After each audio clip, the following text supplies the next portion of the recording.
Shocking news. A company is now come up that's going to update BlackBerry phones and new chips, memory storages, and install Android.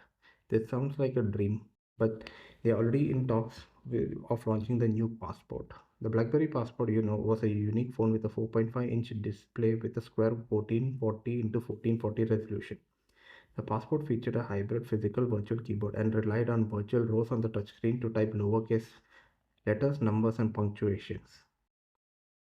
The ad that shows the advantages of the phone using a wider display. Powered by Snapdragon 801 application processor, there's speculation that a variant of the phone would be powered by Android, but that was never launched. Instead, BlackBerry 10 was pre-installed. The Passport was released in September 2014. While the phone did get noticed, the sales were not strong enough to stop the continued downward spiral of BlackBerry. Then there was a more updated Unihertz Titan, which is a BlackBerry clone, but it was not made by BlackBerry.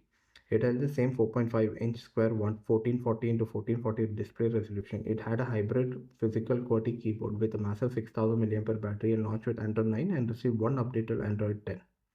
A new Chinese company known as Zinwa Technologies has planned to bring older models such as Passport with updated internal components and improved specs. These phones will be powered by Android. The first model is expected to be the BlackBerry Q2, that is the BlackBerry Classic for $400. It will sell a conversion kit for those who already own the phone for $300.